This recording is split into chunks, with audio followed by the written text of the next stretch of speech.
हम प्रभु परमेश्वर को धन्यवाद देंगे आज की सुंदर सुबह के लिए कि परमेश्वर ने ये सोमवार का दिन हमें दिया है कि हम परमेश्वर की महिमा करें, उसके नाम को धन्य कह सकें। प्रियो, मैं आप सभी का स्वागत और वेलकम करता हूँ आज की सुबह में, इस नए सप्ताह में जो परमेश्वर ने हमें दिया है कि इस नए सप्ताह में हम परमेश्वर की महिमा कर सकें। इसलिए परमेश्वर का वचन हर कदम पर हमें इस बात के लिए प्रेरित करता है कि हम परमेश्वर की महिमा करें। अपने दिन की शुरुआत प्रभु के साथ, अपने दिन की शुरुआत, अपने कार्य की शुरुआत प्रभु के साथ, इससे पहले कि हम संसार के कामों में लगें, परमेश्वर की महिमा कान बने और जो परमेश्वर ने हम योजना बनाई है उसको अपने जीवन में हम पूरा होता हुआ देख सकें। प्रियो, आज का जो शीर्षक है वह क्यों हुआ या यही क्यों हुआ है।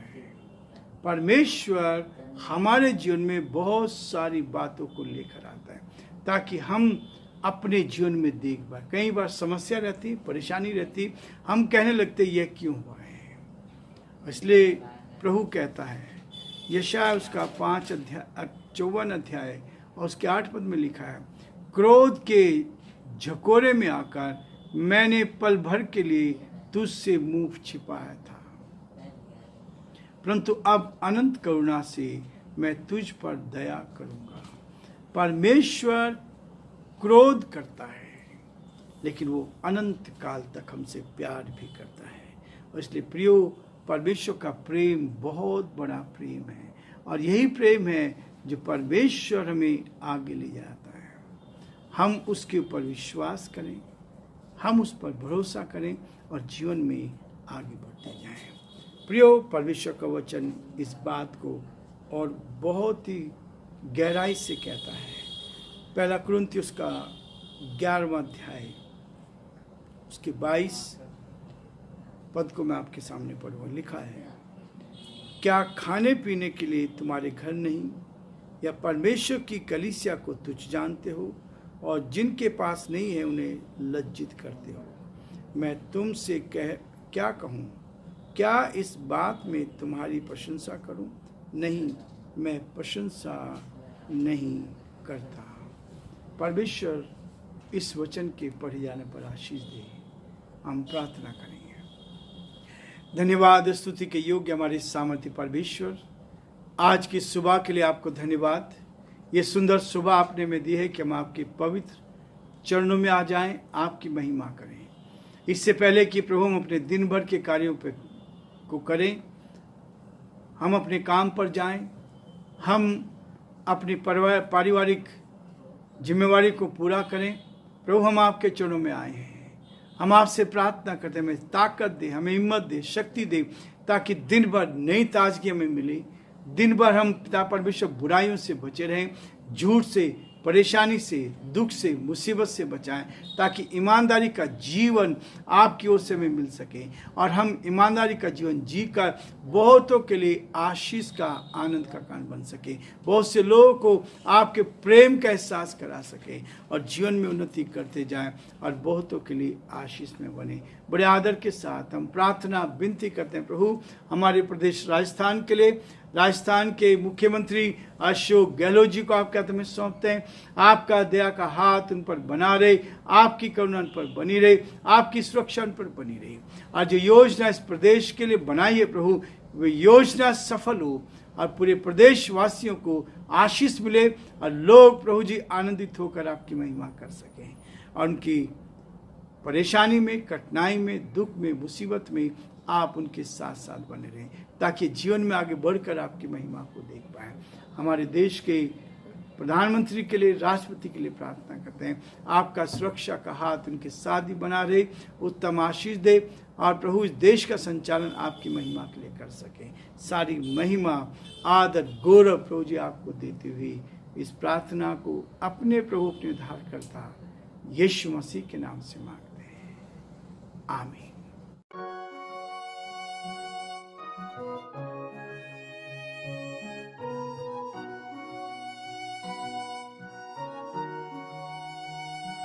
कलवरी के पास खड़ा हो, खून की धारा देखता जा।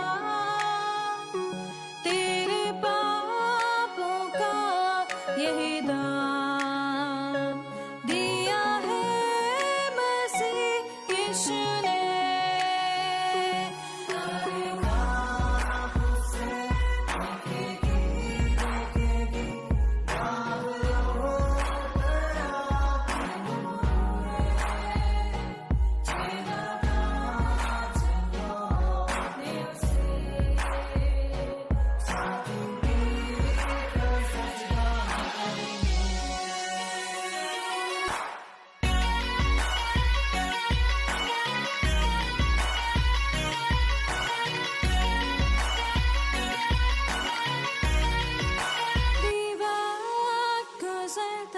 चाहता है, रात अंधेरी आती है, तौबा कर दरवाजा होगा बंद, कुछ ना होगा फिर पछताने से, तौबा कर दरवाजा होगा बंद, कुछ ना होगा फिर पछताने से।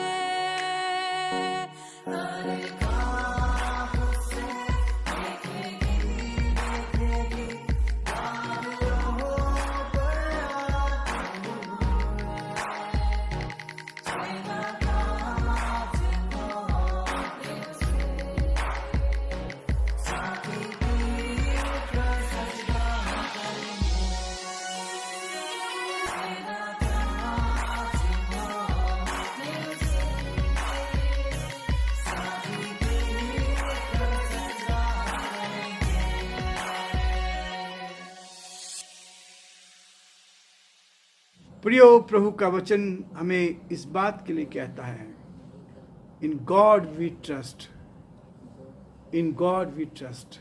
हमें परमेश्वर पर भरोसा रखना है, ना कि मनुष्य के ऊपर भरोसा करना है। हम मनुष्य की ओर देखते हैं, हम मनुष्य की ओर देखकर चलते हैं, लेकिन परमेश्वर मेरे जीवन में एक चीज कहना चाहता है कि हम उस पर भरोसा रखें। इन गॉड वी ट्रस्ट, परमेश्वर के ऊपर भरोसा रखें। और जब आप उसके ऊपर भरोसा रखेंगे तो कहता है नीति वचन उसके 3:5 में, तू अपनी समझ का सहारा ना लेना। आज संसार के लोग अपनी समझ का सहारा लेते हैं, आज संसार के लोग अपने ऊपर भरोसा रखते हैं, लेकिन परमेश्वर का वचन बाइबल इस बात को कहते हैं, तू अपनी समझ का सहारा न लेना, वरन संपूर्ण मन से यहोवा पर भरोसा रखना। यदि आपको जीत चाहिए, यदि आपको चंगाई चाहिए, यदि आपको सफलता चाहिए, परमेश्वर का वचन कहता है कि हमें सफलता ऊपर वाले की ओर से मिलती है। जब आप जीवन में सफल होना चाहते हैं, जीवन में आगे बढ़ना चाहते हैं और ऊंचाई पर बढ़ना चाहते हैं, तब आपका भरोसा केवल ईश्वर के साथ रहे। और आपकी गद्दी कैसे बनी रह सकती है, यह भी परमेश्वर का वचन कहता है। हमारी गद्दी जो बनी रहती है, उसके पीछे यदि आप कंगाल की सुधि लेते हैं, गरीबों की सुधि लेते हैं, तो आपकी गद्दी हमेशा तक बनी रहेगी।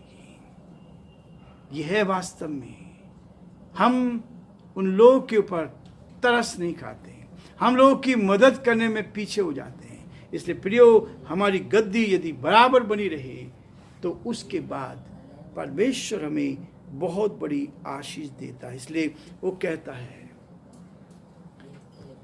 पौलुस ने इस बात को कहा है, क्या खाने पीने के लिए तुम्हारे घर नहीं है? जब हम प्रभु भोज की बात करते हैं, जब हम प्रभु के साथ रहते हैं, जब एक दूसरे के साथ संगति करते हैं, कलीसिया की, परमेश्वर की कलीसिया को तुच्छ जानते हो।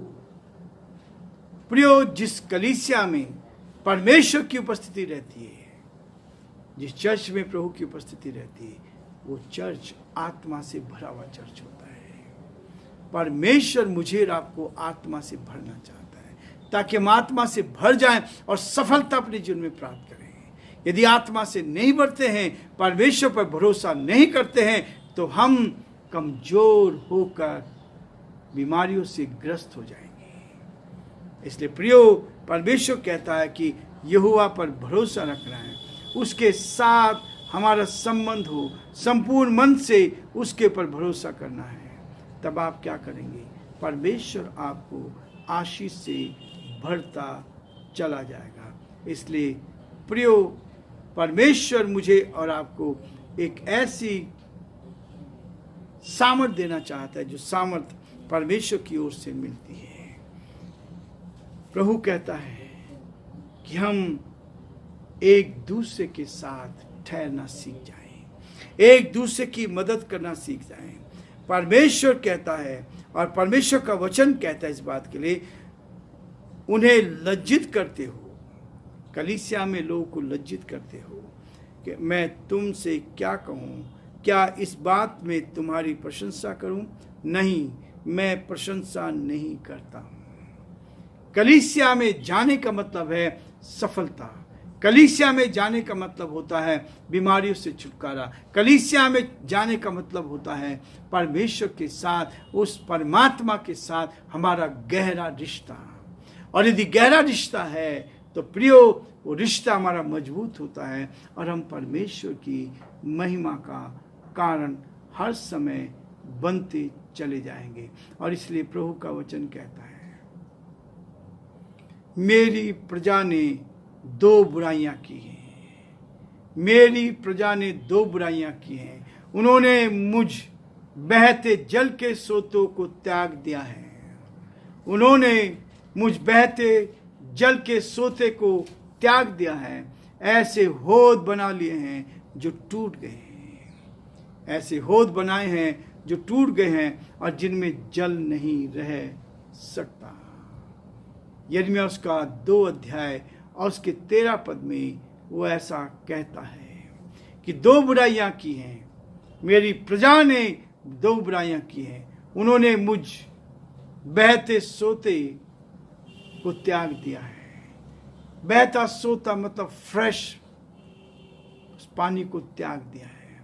और दूसरी चीज कहता है कि परमेश्वर मुझे और आपको, उन्होंने ऐसे होद बना लिए हैं जो टूटे हैं, जिसमें पानी नहीं ठहर पाता। इसलिए प्रियो, परमेश्वर मुझे और आपको इसी बात के लिए प्रेरित करता है, क्या इस बात में मैं तुम्हारी प्रशंसा करूं? परमेश्वर को छोड़ करके हम खुश रह सकते हैं? परमेश्वर की संगति ना करके हम कभी खुश नहीं रह सकते हैं। समस्याएं, परेशानी, कठिनाई, दुख और मुसीबत जीवन में लगी रहती हैं। इसलिए वो कहता है, क्या इस बात में तुम्हारी प्रशंसा करूं? नहीं, मैं प्रशंसा नहीं करता। पौलुस जो बड़े कड़े शब्दों में कहता है, आज लोग चापलूसी की बात करना चाहते हैं, लेकिन पौलुस कहता नहीं, मैं तुम्हें क्या कहता हूं, इस बात में तुम्हारी प्रशंसा करूं? नहीं, मैं प्रशंसा नहीं करता। इसलिए प्रियो, प्रभु का वचन मुझे और आपको प्रेरित करता है कि हम परमेश्वर के डर में, उसके भय में आगे बढ़कर प्रभु की महिमा करें। आज हम यही रुकना चाहेंगे ताकि परमेश्वर की उपस्थिति को अपने जीवन में लेकर हम आगे बढ़ते जाएं। प्रभु आप सबको बहुत आशीष दे।